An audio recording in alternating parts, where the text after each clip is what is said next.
वड़ा पाव खाओ साहब, वड़ा पाव खाओ, स्वादिष्ट गर्मा गर्म वड़ा पाव। मोहन शहर में वड़ा पाव बेचता है। उसका घर गांव में है। वड़ा पाव बेचने के लिए वो हर रोज सामान लेकर ट्रेन में 3 घंटे का सफर तय करता है। लेकिन आजकल उसका व्यापार कुछ ठीक से नहीं चल रहा है। उस वजह से मोहन हमेशा परेशान रहता है। अरे मोहन, व्यापार कैसा चल रहा है तुम्हारा भाई? क्या बताएं साहब, कुछ खास नहीं। पहले तो बहुत अच्छा चलता था, लेकिन ये शॉपिंग मॉल जब से शुरू हुआ है तब से व्यापार थम सा गया है। हाँ, शॉपिंग मॉल के अंदर वड़ा पाव मिल रहा है। हाथ में ग्लव्स और सर पे टोपी पहनकर वड़ा पाव बना रहे हैं, इसीलिए सब लोग वहां से ही खा रहे हैं। अच्छा, मतलब सर पे टोपी पहनकर वो लोग लोगों को टोपी पहना रहे हैं। लोग शॉपिंग मॉल के एसी कमरे में बैठकर खाना पसंद कर रहे थे और मोहन रास्ते पर खड़ा होकर वड़ा पाव बेचता था। मोहन का पूरा परिवार उसी के ऊपर निर्भर करता था। उसकी बीवी सरला, उसकी बेटी राधा और उसकी माँ शांति मोहन के घर लौटने का इंतजार करते थे। मोहन को लौटने में रात हो जाती थी। आज भी मोहन रात के 10 बजे घर लौटा। पिताजी, मेरे खिलौने लाए हो ना? नहीं बेटी, व्यापार कुछ ठीक नहीं चल रहा है। घर के लिए राशन नहीं खरीद पा रहा हूँ, खिलौने कहाँ से लाऊं? लेकिन आपने बोला था कि आप आज खिलौना लाएंगे। चिंता मत कीजिए जी, बच्ची है। घर में सब्जियां खत्म है, लाए हैं ना? सिर्फ लौकी लाया हूँ, बाकी के पैसे वड़ा पाव के लिए पाव और आलू खरीदने में ही खर्च हो गए। इसका मतलब मेरी दवाई भी नहीं लाया बेटा? हालत बहुत खराब है माँ, कल कोशिश करता हूँ। समझती हूँ बेटा, तू भी कितना ही करेगा। मेरा एक और बेटा होता तो कितना अच्छा होता। ये सुनकर मोहन को दुख पहुंचा। वो ठीक से अपनी माँ का ख्याल नहीं रख पा रहा है। तुम्हें भी नींद नहीं आ रही है क्या? नहीं जी, बहुत चिंता हो रही है। कैसे क्या होगा, घर कैसे चलेगा? माँ जी भी आज बुरा मान गई। क्या करूं सरला, कुछ समझ में नहीं आ रहा है। वड़ा पाव बिक नहीं रहे हैं, पैसे नहीं कमा पा रहा हूं। मैं आपकी कुछ मदद करूं क्या? मैं भी चलती हूँ आपके साथ वड़ा पाव बेचने। हम दोनों अलग अलग जगह पर बेचेंगे। हाँ सरला, ये तो अच्छी बात करी तुमने। कल चलो मेरे साथ। अगले दिन मोहन सरला को लेकर शहर चला गया। मोहन शॉपिंग मॉल के सामने वड़ा पाव बेचने लगा और सरला कुछ किलोमीटर दूर। लेकिन सरला के भी वड़ा पाव कुछ खास नहीं बिके। वड़ा पाव खा लो, वड़ा पाव खा लो। एक औरत उसके बच्चे के साथ वहां से जा रही थी। बच्चे ने वड़ा पाव खाने की जिद पकड़ ली। माँ, मुझे वड़ा पाव खाना है, मुझे वड़ा पाव खिलाओ ना। नहीं, घर चल बेटा। खिलाओ ना माँ। दीदी, बच्चा जिद कर रहा है, खिला दीजिए ना, मेरी भी कुछ कमाई हो जाएगी। नहीं नहीं नहीं, रास्ते पर बेचते हो तुम लोग, धूल मिट्टी गिरती है खाने पे। ये सब खाने से तबीयत खराब हो जाएगी। वैसे भी इसमें है ही क्या, आलू का वड़ा है बस, बिल्कुल बकवास। वो औरत अपने बच्चे को लेकर चली गई। सरला समझ गई कि ऐसे वड़ा पाव नहीं बिकेगा। रात को सरला और मोहन घर लौट गए। शांति गुस्सा करने लगी। बहू, इस उम्र में क्या मुझे घर संभालना पड़ेगा? क्यों, क्या हुआ माँ जी? तुम घर छोड़कर चली गई। घर की बहुएं घर छोड़कर जाती हैं क्या? माँ, ये सब पुरानी बातें हैं। सरला मेरी मदद करने गई थी। हाँ, अब तो मैं ही गलत हूँ। तू अब बीवी का चमचा भी बन गया। हे भगवान, उठा लो मुझे, उठा लो। पिताजी, स्कूल में फीस देनी है, 1 हफ्ते का टाइम दिया है, आप भर दोगे ना? स्कूल की फीस? ठीक है बेटी, मैं कोशिश करूंगा। कोशिश? क्या आप मुझे स्कूल से भी निकलवाना चाहते हो? वैसे ही स्कूल में बहुत बेइज्जती होती है मेरी। क्यों बेटी? क्योंकि मैं गरीब हूँ। मैं टिफिन में रूखी सूखी रोटी और गुड़ लेकर जाती हूँ और बाकी सब चाउमीन बर्गर लाते हैं। चाउमीन का तो पता है बेटी, लेकिन ये बर्गर क्या है? मैंने पहली बार नाम सुना है। बर्गर अंग्रेजी खाना है। 2 ब्रेड के बीच में मटन का एक वड़ा रहता है। ये अंग्रेजी खाना थोड़ी है, ये तो हमारा वड़ा पाव है, सिर्फ आलू की जगह पर मटन है।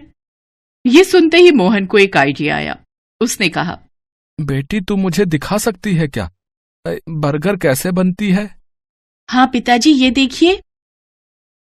आजकल के बच्चे फोन चलाने में माहिर हैं। राधा ने यूट्यूब पर बर्गर बनाना दिखा दिया। अरे, ये तो सच में वड़ा पाव ही है। हाँ, वड़ा पाव का चचेरा भाई जो विदेश होकर आया है। मोहन ने सरला से कहा, सरला, लोग आजकल यही सब खा रहे हैं, इसलिए वड़ा पाव भी ज्यादा नहीं बिक रहा है। क्यों ना हम मटन कीमा पाव बेचें। लेकिन मटन कहाँ से आएगा? हमारे पास मटन खरीदने का पैसा कहाँ है? कुछ तो इंतजाम करना होगा सरला। मेरा मन कह रहा है कि मटन कीमा पाव ही बिकने वाला है। ठीक है, मेरे सोने के झुमके गिरवी रख देते हैं, उससे हम ये नया व्यापार शुरू करेंगे। ठीक है सरला, जैसा तुम कहो। सरला ने अपने सोने के झुमके गिरवी रख दिए। उन पैसों से मोहन ने मटन और सारा सामान खरीदा और सरला को लेकर अगले ही दिन शहर से मटन कीमा पाव बेचने लग गया। नई चीज खाना है तो मेरे पास आओ, नई चीज खाना है तो मेरे पास आओ, मटन कीमा पाव, आओ आओ आओ। अरे वाह, बहुत अच्छा। मुझे एक प्लेट मटन कीमा पाव दो। जरूर जरूर। मटन कीमा पाव खाकर उस आदमी को बहुत अच्छा लगा और ऐसे ही कुछ दिनों में मोहन का मटन कीमा पाव शहर भर में फेमस हो गया। अब जहाँ शहद होता है वहाँ मक्खियाँ भी आ ही जाती हैं।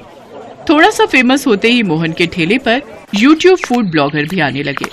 हेलो फ्रेंड्स, आप देख रहे हैं कि हम कहाँ पर आज आए हैं। हाँ हाँ, ठीक पकड़ा आपने। मोहन का फेमस मटन कीमा पाव खाने आए हैं हम। साथ में भाभी जी भी हैं। बहुत ही स्वादिष्ट मटन कीमा पाव है, आप लोग भी आ सकते हैं। मोहन का मटन कीमा पाव बर्गर से बहुत ही अच्छा है। कुछ ही दिनों में मोहन के पास पैसे ही पैसे आने लगे। गरीब मोहन वड़ा पाव वाला आज अमीर मोहन मटन कीमा पाव वाला बन गया।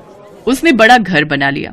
उसकी माँ भी खुश हो गई और बोली, तू मेरा अच्छा बेटा है, मुझे और किसी की जरूरत नहीं है।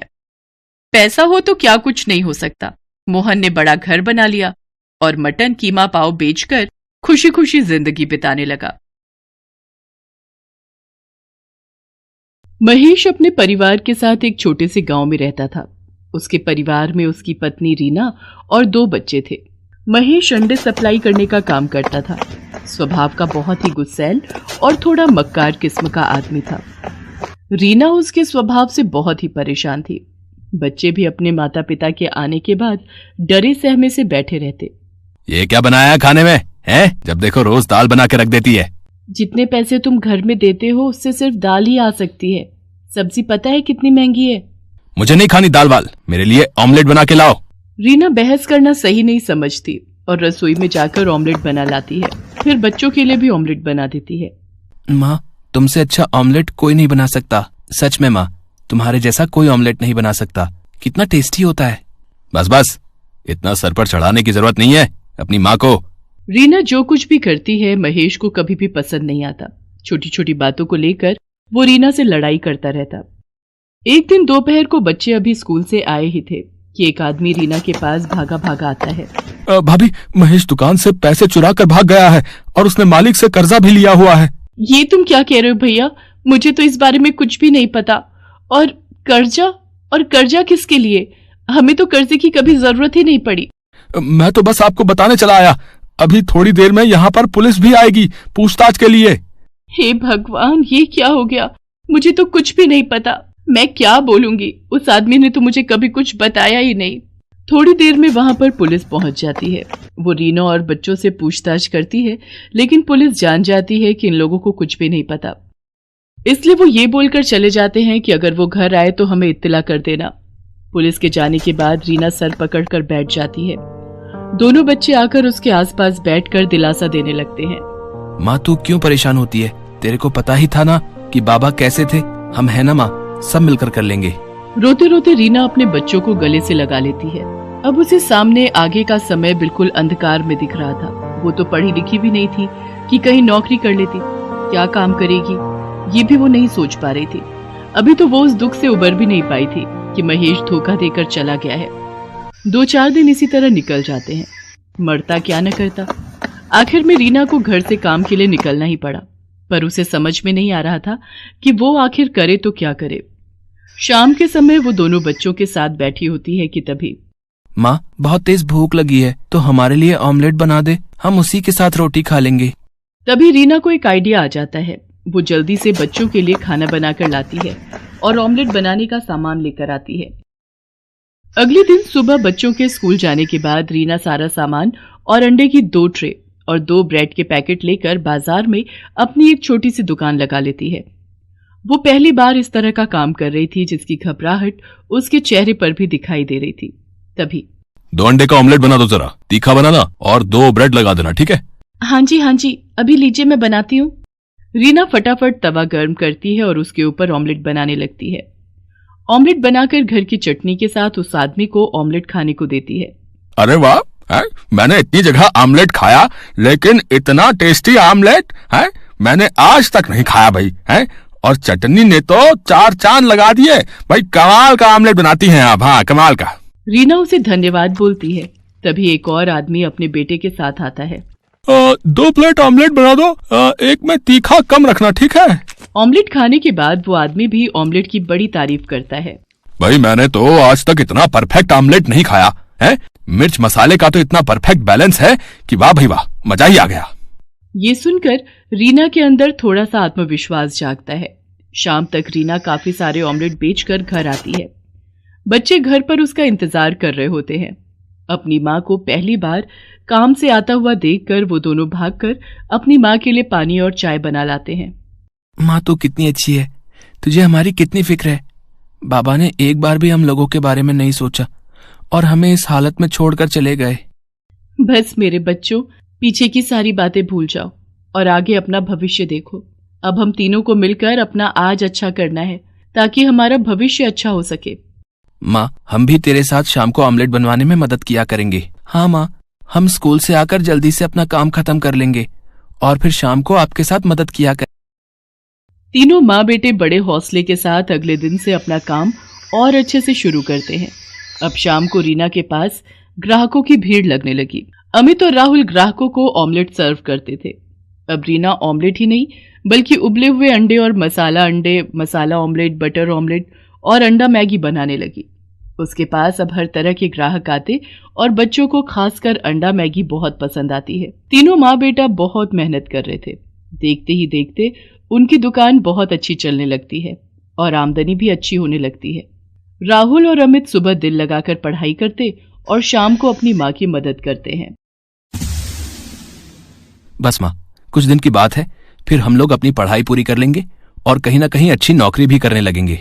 भाई मैं तो नौकरी वोकरी नहीं करूंगा, मैं तो बस माँ के काम को आगे बढ़ा लूंगा। मैं कहता था ना माँ, तुझसे अच्छा ऑमलेट और कोई नहीं बनाता। देखो आज तुम्हारे हाथ का ऑमलेट कितना फेमस है। मेरे बच्चों, मैं जानती हूँ तुम सुबह से लेकर रात तक लगे रहते हो, कितनी मेहनत करते हो। देख लेना, एक दिन भगवान तुम्हारी मेहनत का फल तुम्हें जरूर देगा। धीरे धीरे समय बीतता है और रीना के दोनों बच्चे अपनी पढ़ाई खत्म कर लेते हैं। वो अपनी माँ का साथ इसी तरह देते हुए आ रहे थे।